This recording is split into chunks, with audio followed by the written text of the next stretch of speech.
예. 할렐루야. 예수님께서는 부활하시고 또 승천하시고 하나님 우편에 앉아 계셨다가 언젠가 반드시 재림하십니다. 오늘 이 시간에는 그런 그리스도의 재림에 대하여 함께 공부를 하도록 하겠습니다. 오늘날 세상에서 그 많은 무리를 일으키는 잘못된 종말론들이 많이 있습니다. 이 세상은 어차피 종말이 있습니다. 그거는 어떤 사람이든지 간에 다 이렇게 인정하고 있는 거예요. 근데 여기로부터 그 사람들은 불안감을 느끼고 또 종교에 귀의를 한다든지 또 잘못된 속임수에 넘어간다든지 그런 경우가 발생하는 거죠. 이 가장 최대의 그 거짓된 속임수는 뭐냐? 내가 재림 예수다 하는 거예요. 그리고 그 날과 그 시를 나는 안다. 이게 가장 거짓된 속임수예요. 여기에 불신자들이 영향을 받기도 하고 또 정상적으로 잘 믿고 있다가 이단에 빠지게 되는 경우도 많이 있습니다. 그래서 이 잘못된 종말론은 이게 사단의 미혹이다. 사단의 미혹이다. 그런 것들이 얼마나 그 우리 주변에 가까이 이렇게 와 있는지 그게 너무너무나 홍수처럼 우리 근처에 와 있어요.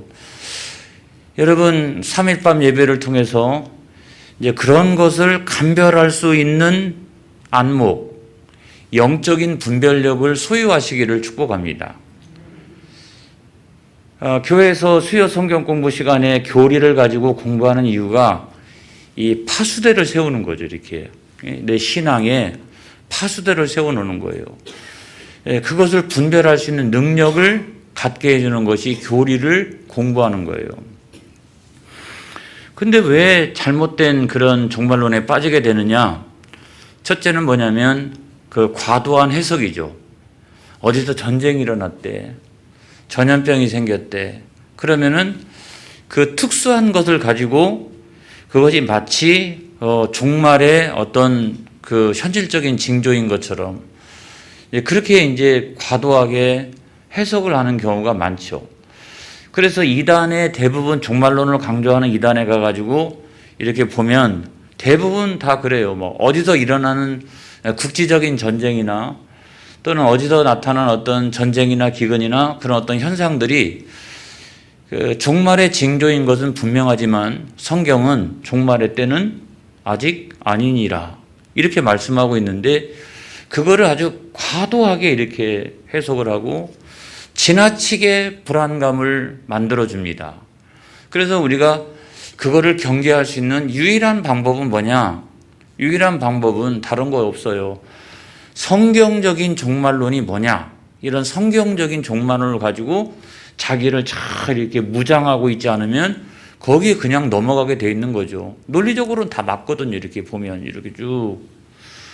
거기를 쫓아가다 보면 반드시 이단에 빠지게 되어져 있습니다. 그래서 성경적인 종말론이 무엇인가 하는 것을 알게 되는 이 밤이 되어지기를 바랍니다. 여러분, 우리가 주님의 재림에 대해서 다른 거 다 잊어버려도 된다. 근데 세 가지만 알면 된다. 세 가지만. 하나는 뭐냐? 주님은 반드시 재림하신다. 이게 이제 그 가장 첫 번째 기둥이에요. 이게 첫 번째 기둥이에요. 여러분, 구약 성경에 그 주님이 재림하신다라고 하는 게 얼마나 많이 나와 있을까? 1200번. 1200번이요. 신약 성경에 얼마나 많이 나와 있을까? 318번. 성경 전체에서는 1518번이 나와요. 주님은 반드시 재림하신다. 할렐루야. 주님은 반드시 재림하신다 라고 하는 것이 무려 1518번이 나온다고요. 그러니까 몇 장 지나다 보면 또 주님 재림하신다. 몇 장 지나다 보면은 주님 재림하신다. 이렇게 나와 있어요. 그런데 예수님의 초림에 대해서 성경이 몇 번 말씀하고 있느냐? 456번. 근데 그 말씀이 이루어졌어요? 안 이루어졌어요? 이루어졌잖아요. 456번인 밖에 그 예언이 안 되어져 있는데도 주님은 오셨어요. 그렇죠? 초림하셨어요. 그런데 무려 그거보다 3배가 더 많은 1518번이나 주님의 재림을 약속하시고 있다라고 하면 그거는 이루어지겠습니까? 안 이루어지겠습니까? 반드시 이루어진다는 거예요. 그래서 제가 오늘 이 시간에 1518번에 있는 그 성경을 다 제가 오늘 인용할 길이란 없고, 그래서 몇 가지만 제가 몇 군데만 찾아보도록 그렇게 하겠습니다. 자, 구약 성경 한번 보겠습니다. 다니엘 7장 13절로부터 14절. 다 같이 시작. 내가 또 밤 환상 중에 보니 인자 같은 이가 하늘 구름을 타고 와서 옛적부터 항상 계신 이에게 나아가 그 앞으로 인도되매. 14절.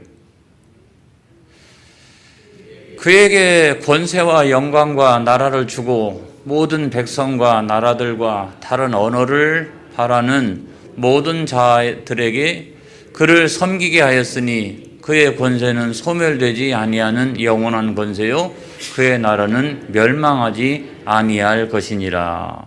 할렐루야. 여기 분명히 하늘 구름을 타고 오신다고 말씀하고 있잖아요. 스가랴 14장 4절에 있는 말씀 보겠습니다. 다 같이 시작. 그날에 그의 발이 예루살렘 앞 곧 동쪽 감람산에 서실 것이요. 감람산은 그 한 가운데가 동서로 갈라져 매우 큰 골짜기가 되어서 산 절반은 북으로 절반은 남으로 옮기고, 그러니까 언젠가 그날이 되면 주님이 이와 같이 재림하신다는 거예요. 그래서 그 서신 발을 예루살렘에 두고 이렇게 이제 말씀하고 있는 거죠. 그 다음에 말라기 3장 1절로부터 2절에 있는 말씀 보겠습니다. 다 같이 시작. 만군의 여호와가 이르노라. 보라, 내가 내 사자를 보내리니 그가 내 앞에서 길을 준비할 것이요 또 너희가 구하는 바 주가 갑자기 그의 성전에 임하시리니 곧 너희가 사모하는 바 언약의 사자가 임하실 것이라. 할렐루야.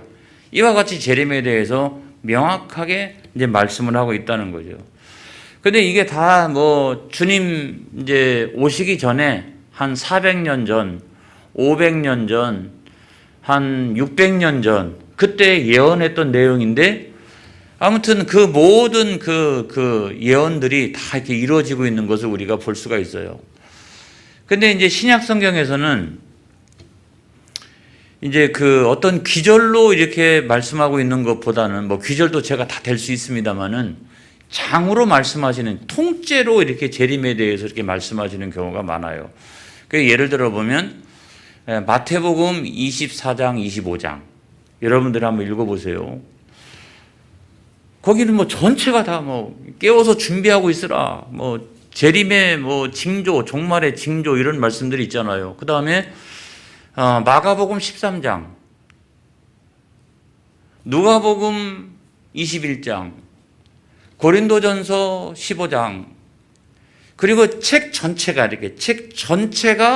재림에 대하여 하도 초대교회가 재림에 대하여 이렇다 저렇다 이야기하는 사람들이 많으니까 그 재림에 대하여 책 전체가 말씀하고 있는 것이 뭐냐면 데살로니가 전서, 데살로니가 후서, 이거는 책 전체가 그 재림에 대해서 말씀하고 있어요. 그러니까 예수님이 재림에 대해서 말씀했고 사도들이 모든 성도들을 향해서 재림에 대해서 끊임없이 가르쳤다는 거예요. 그날은 온다. 그러므로 깨어서 준비하고 있어야 된다. 깨어있는 믿음을 소유하고 있어야 된다. 이것이 사도들이 그냥 피가 맺히게 이렇게 증언하고 가르치고 했던 내용이라는 거예요. 여러분 믿으시기를 바랍니다.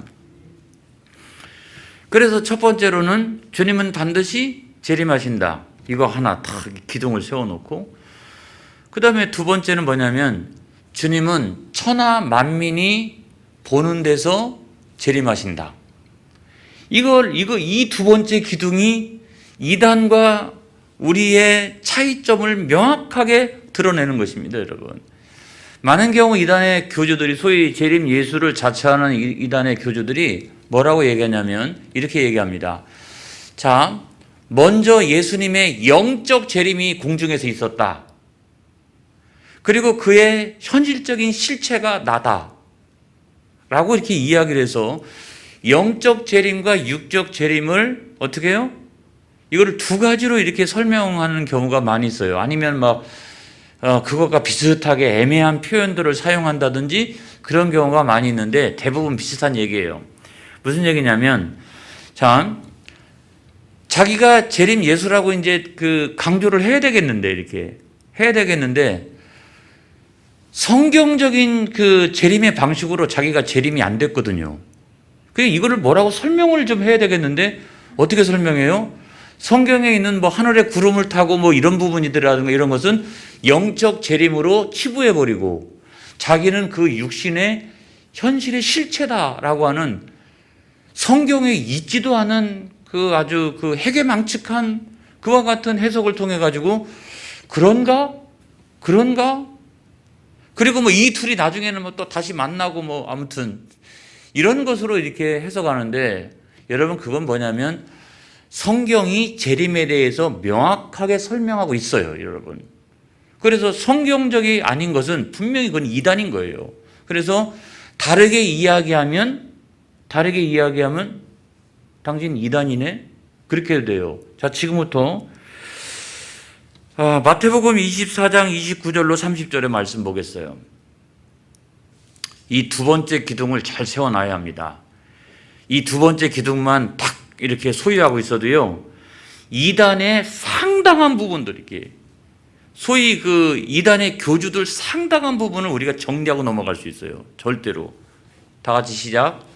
그날 환난 후에 즉시 해가 어두워지며 달이 빛을 내지 아니하며 별들이 하늘에서 떨어지며 하늘의 권능들이 흔들리리라. 어떤 징조가 있다는 거죠. 징조가. 그 다음, 그때 인자의 징조가 하늘에서 보이겠고 그때 땅의 모든 족속들이 통곡하며 그들이 인자가 구름을 타고 능력과 큰 영광으로 오는 것을 보리라. 할렐루야. 천하 만민이 다 보게 될 것이라는 거예요. 그렇게 오지 않는 재림의 방식은 가짜라고 하는 말이에요. 그리고 그거를 막 변명해가지고 다르게 왜곡해가지고 부연해서 설명하고, 여러분 천만의 말씀, 성경은 있는 대로 믿어야 될 줄로 믿습니다. 그 다음에 우리가 사도행전 1장 11절 다 같이 시작. 이르되 갈릴리 사람들아 어찌하여 서서 하늘을 쳐다보느냐. 너희 가운데서 하늘로 올려지신 이 예수는 하늘로 가심을 본 그대로 오시리라 하였느니라. 할렐루야. 육신의 눈으로 보게 될 것이라는 거예요. 그러니까 미리 영적인 재림이 있었다 이게 아니라 뭐냐면 육신의 눈으로 다 보게 될 것이라는 거예요. 그런데 우리가 보는 그 예수님은 어떤 분이냐면 신령한 몸을 가지고 내려오시는 분이죠. 그렇죠. 시공간을 이렇게 초월하는 이렇게 신령한 몸. 우리도 예수 믿으면 부활 때에 그렇게 신령한 몸이 될 줄로 믿습니다. 할렐루야. 완전한 몸이 될 줄로 믿습니다. 그러니까 우리가 하나님과 더불어서 천국에서 영원토록 영생을 누리게 되는 거예요. 여러분, 이 두 번째 기둥만 잘 세워놔도 이단의 한 3분의 2는 우리가 물리칠 수 있을 것 같아요. 이 두 번째 기둥만. 어디 그거를 이상하게 해석해가지고 설명하는데 그런가? 뭘 그래 그렇기는요. 아니 거기에 넘어가는 분들 보면 참 진짜 신비한 일이에요. 신비한 일. 어떻게 재림 예수를 믿어줘요 그렇게? 우리나라에만 몇 명 있다고요? 공식적으로만 한 40-50명 돼요. 재림 예수가 왜 이렇게 많은 거예요? 말도 안 되는, 다 가짜라고 하는 것을 우리가 알 수가 있잖아요. 그 다음에 세 번째 또 하나의 기둥, 한 3분의 1을 척결할 수 있는 또 하나의 기둥이 있는데, 주님은 예기치 않을 때에 재림하신다. 이것만 갖고도 이 한 3분의 1을 척결할 수 있어요. 3분의 1을. 예기치 않은 때 오신다.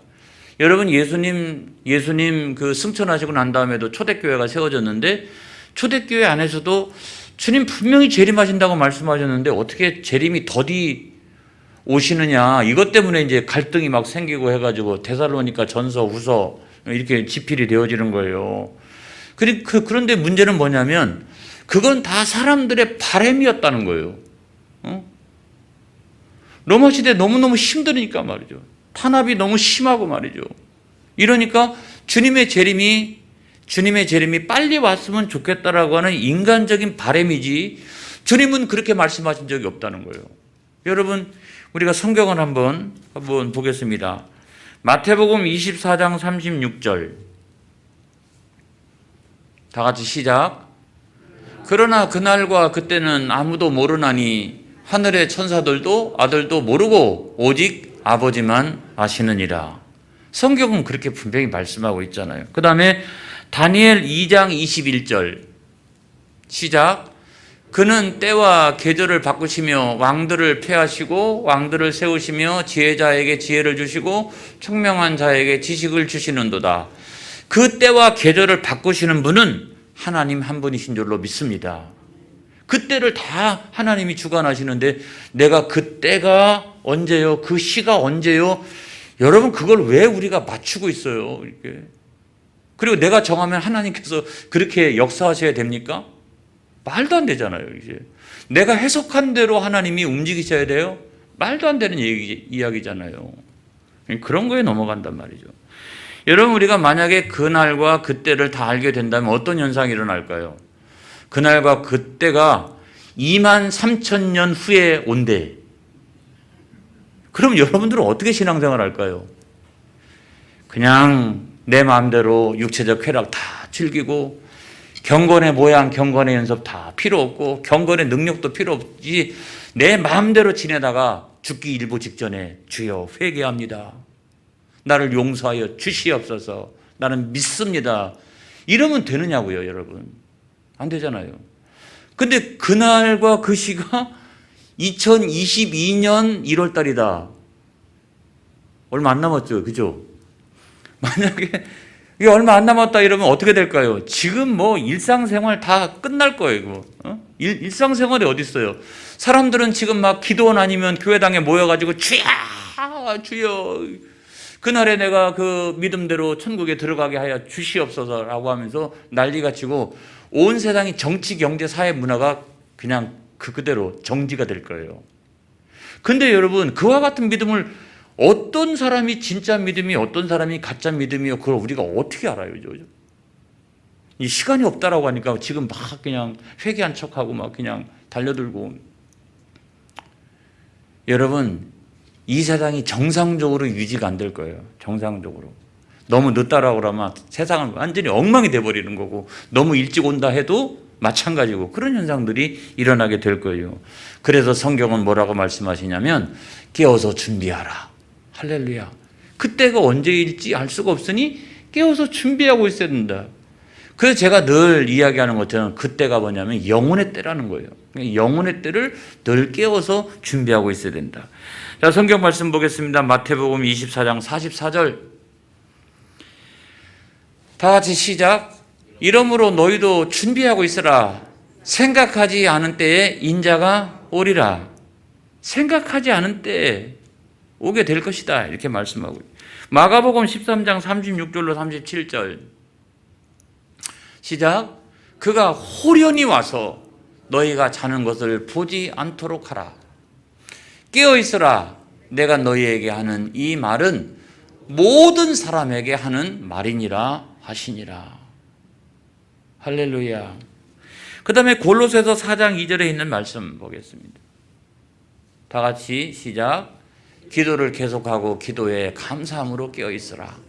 지금 막 계속 기도하고 있으라 이런 말이 아니라 영적으로 깨어 있다라고 하는 말은 하나님과의 호흡이 살아있다는 말이잖아요. 그렇기 때문에 그게 뭐냐면 기도라는 거예요. 늘 하나님과 영적인 있게 깨어서 영적인 교제 관계에 있어야 된다. 여러분 그것이 바로 깨어 있는 것인 줄로 믿습니다. 자, 이렇게 보면 제가 여러분 이단의 한 3분의 1을 막을 수 있는, 이단의 한 3분의 또 1을 막을 수 있는 그 기둥들을 세 가지를 말씀드렸어요. 하나는 뭡니까? 주님은 반드시 재림하신다. 두 번째는 주님은 천하 만민이 보는 상태에서 재림하신다. 이거 갖고도 3분의 2는 물리칠 수 있어요. 3분의 1은 주님은 예기치 않은 때에 재림하신다. 이 세 가지만 이게 명확하게 갖고 있어도 잘못된 시한부 종말론이라든가 잘못된 이단의 교리라든가 이런 것들의 상당 부분을 우리가 물리칠 수 있다는 거예요. 여러분, 신앙생활이라고 하는 건 복잡한 게 아닙니다. 여러분, 이 진리의 기둥을 명확하게 세우고 있으면 절대로 넘어가지 않는다라고 하는 것을 말씀을 드리는 거예요. 제가 이 말씀을 드리면서 두 번째로 강조하려고 하는 것이 있어요. 뭐냐면 우리에게 피할 수 없는 만남이 찾아온다. 자, 이걸 믿으면, 이 세 가지를 믿으면 우리는 피할 수 없는 만남이 우리에게 찾아온다 라고 하는 것을 우리가 생각을 해야 돼요. 왜냐하면 우리가 가끔 그 성화 가운데 이런 성화 있죠. 그림, 재림에 대한 그림. 우리가 많이 보는 그 그림 가운데 먼저는 이렇게 배경이 밝고 환합니다. 근데 거기서 예수님께서 재림하시는데 그 주변에 보니까 그 수많은 천군과 천사들을 대동하고 먼저 믿다가 죽은 사람들을 다 대동하고 내려오시는, 구름 타고 내려오시는 그 성화, 그거 뭐 안 보신 분들은 거의 없으리라고 생각해요. 그 배경이 칙칙합니까? 그 배경이 환하잖아요. 이렇게. 모든 것이 명명백백한 것처럼 밝고 환한 상태로, 거기 보면 먼저 예수 잘 믿다가 죽은 무슨 박 집사님, 신 권사님, 아무튼 누구 이렇게 쫙 거기 다 이렇게, 여러분 그걸 믿으시기를 주의 이름으로 축원합니다. 그래서 여러분, 예수님께서 초림하실 때는 아주 그 비천한 상태로, 그죠? 말구유에 이렇게 태어나셨지만 주님께서 재림하시는 그날은 절대로 그렇지 않다. 가장 영광스럽게 주님은 재림하신다. 그러니까 모든 사람들이 보는 가운데 위풍당당하게 그의 영광을 드러내며 그와 같이 예수님께서 재림하신다라고 하는 사실을 믿으시기 바랍니다. 여러분, 예수님 재림하실 때 예수님께서 무슨 죄를 지셨어요? 그래가지고 영적 재림은 따로 하고 육적 재림은 따로 해가지고 몰래 사람들 속에 재림하십니까? 왜?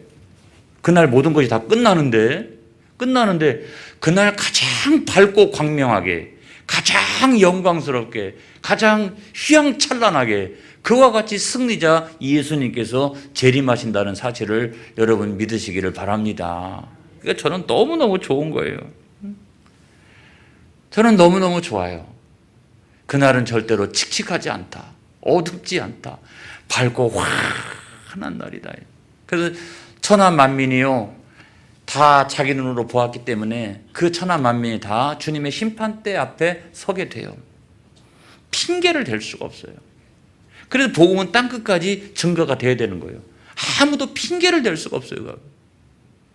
그래서 다 심판대 앞에 서게 되는데, 심판대 앞에 서서 불신자는 어떻게? 심판주이신 주님을 만나게 될 것입니다. 피할 수 없어요. 우리 믿음의 사람들은 우리를 구원하시는 주님을 만나게 될 것입니다. 그분은 동일한 분인데 불신자한테는 심판주로, 우리 믿음의 사람들한테는 구원의 주님으로 우리가 만나게 될 거예요. 우리가 잘 아는 이야기 가운데 그런 거 있죠. 원수는 외나무 다리에서 만난다. 그런데 그것도요, 사실은 불명확해요. 그렇게 만날 수도 있지만 그렇게 안 만날 수도 있어요. 그런데 틀림없는 것은 뭐냐면 주님은 외나무 다리에서 반드시 만난다. 믿는 사람이나 안 믿는 사람이나 주님은 외나무 다리에서 반드시 우리를 만나도록 되어져 있다. 여러분, 그걸 생각해 보면 저는 너무 기쁜 게, 믿음의 사람들도 상급이 달라요. 전도와 선교를 위하여 열심히 시간을 투자하고 헌신하고, 어떤 때는 애호박도 갖다 놓고 상추도 갖다 놓고 시간 내가지고 그 뜨거운 여름날 가서 나 가서 하나도 땅이 안 떨어져요. 여러분, 주님의 몸된 교회 왜곡하고 빚고고 여러분 그것도 마찬가지예요. 그것도 그대로 기억이 될 거예요. 왜냐하면 그날 되면 모든 것이 다 광명해져요. 가장 환하고 모든 것도 숨길 수 있는 게 없어요. 숨길 수 있는 게. 내 공과 내 과가 다 드러나도록 되어져 있어요. 그날 뭐 공은 막 이렇게 앞장서고 과는 뒤로 다 숨겨놓고 천만의 말씀이에요. 천만의 말씀. 그것이 다 드러나도록 되어져 있는데 피할 수 없다는 거예요. 그 주님과의 만남을. 여러분 오늘 이 밤에 다른 거 다 잊어버려도 내가 외나무 다리에서 주님을 절대로 피할 수 없다 이 말이에요. 이걸 믿으시기 바랍니다. 절대로 피할 수 없어요. 그래서 여러분 상급을 많이 쌓아가시기를 축복합니다. 상급을 많이 쌓아가시고 그거는 천국에서 여러분 해같이 빛날 뿐만 아니라 그거는 썩어 없어지지 아니하여. 그래서 여러분 이 세상에 있을 때 한 번뿐인 생명에 시간 들이고 물질 들이고 건강 들여서 헌신하고 충성하고 여러분 신앙생활이란 그렇게 하는 거예요. 여러분 그렇게 하시기를 주님의 이름으로 축원을 드립니다. 할렐루야. 만약에 그날이 없다라고 그러면 참 우리는 얼마나 억울할 거예요. 그렇죠? 막 시간 들이고 물질 들이고 충성하고 헌신했는데 성경은 무려 몇 번이나 1518번이나 반드시 주님은 재림하신다 이렇게 말씀하고 있다는 사실을 먼저 확고하게 여러분들이 믿으시기를 바랍니다. 그래서 우리가 어떻게 하면 재림신앙을 잘 가질 수 있겠느냐 하는 걸 보면 첫 번째로 보니까 깨어있는 믿음. 자, 믿음도 잠자는 믿음이 있는가 하면 믿음도 깨어있는 믿음이 있습니다. 그래서 깨어있는 믿음의 소유자가 되어져야 된다라는 말씀인데 노아 시대 한번 생각해 볼까요? 노아 시대 심판의 경고가 있었는데 믿음이 없으니까 깨어서 준비를 안 했죠. 그런데 유일하게 노아는 깨어 있었죠. 믿음을 가지고 있었죠. 그래서 준비했잖아요. 120년 동안이나 노아의 방주 준비했잖아요. 그 노아가 950살을 살았어요. 그런데 그 120년 동안이나 이걸 준비했다고요. 우리의 인생으로 따지면 우리의 평생의 삶을 깨워서 준비한 것과 마찬가지예요. 여러분 그래서 그게 참 중요한 일인데 오늘날도 마찬가지죠. 오늘날도 심판의 징조와 경고가 부분적으로 나타나고 있잖아요. 첫째는 하나님의 말씀. 오늘도 저는 증거하고 있잖아요. 오늘도. 두 번째는 코로나19와 같은 상황. 이런 재난의 징조의 부분적인 현상들이 오늘날도 여전히 일어나고 있잖아요. 여러분 이와 같은 때에 우리는 오늘 이 시대의 노아가 되어야 할 줄로 믿습니다. 깨어서 그날을 준비할 수 있어야 돼요. 그날은 아직 아니지만 그럼에도 불구하고 그날이 언제 올 줄 모르기 때문에 우리는 어떻게 깨어서 그날을 준비하는 방법밖에 없다. 그것이 뭐냐면 열처녀 비유예요. 천국은 신랑을 맞으러 나간 열처녀와 같다. 이거잖아요. 그중에 5처녀는 미련한 처녀요. 5처녀는 또 슬기로운 처녀인데 신랑이 더디 오니까 다 졸았어요. 그거 인지상정이죠. 그리고 다 신앙생활 한다고 자기 나름대로 등은 다 갖고 있어요. 신앙의 등은 다 갖고 있었어요. 그렇죠? 신앙의 등은 다 갖고 있었잖아요. 그런데 막상 신랑이 오니까 기름을 준비했던 그 처녀들은 맞으러 불 켜고 나가는 거고 기름이 떨어져서 없는 처녀들은 막 기름 사러 가느라고 정신이 없고 여러분 이것이 뭐냐면 깨어서 준비하고 있는 신앙과 내가 여전히 신앙은 있어. 신앙은. 그런데 깨어서 준비하고 있지 못한 신앙의 차이점을 명확하게 설명해 주고 있는 말씀이에요. 여러분. 깨어있기를 바랍니다. 그런데 나중에 이 혼인잔치 문이 딱 닫혔잖아요. 나 지금 그 기름 사러 나갔다 오는 사이에 우리 교회 성도들은 한 성도도 그와 같은 성도가 없기를 주님의 이름으로 축원합니다. 코로나19 상황에 그럴 가능성이 너무너무 농후해요. 지금. 이때 막 깨어 있어야 돼요. 그래서 오늘 수요 저녁 예배가 있나 봐요. 할렐루야. 나는 필연적으로 만나게 된다. 그러므로 깨어서 준비하고 있지 않으면 안 된다. 이거 두 가지만 여러분들이 잘 명심하시기를 바랍니다. 두 번째로는 충성된 일꾼이 되시기 바랍니다. 왜요? 그날은 반드시 오니까. 충성된 일꾼이 되어주시기 바랍니다. 고린도전서 4장 2절에 있는 말씀이에요. 다 같이 시작. 그리고 맡은 자들에게 구할 것은 충성이라. 믿음을 가지고 있는 사람은 헌신하고 충성하고 그래야 되는 거예요. 그게 신앙생활 잘하는 거예요, 여러분. 그게. 그 다음에 사도행전 20장 24절 시작. 내가 달려갈 길과 주 예수께 받은 사명 곧 하나님의 은혜의 복음을 증언하는 일을 마치려 하면은 나의 생명조차 조금도 귀한 곳으로 여기지 아니하노라. 여러분, 저 말씀이 충성이 무엇인가를 우리들에게 가장 잘 설명하고 있는 그런 말씀이라고 생각합니다. 그 다음에 마지막으로는 우리가 하나님 앞에 많은 상급과 충성을 잘하지 못하더라도 또 하나 중요한 것이 있는데 거룩한 생애예요.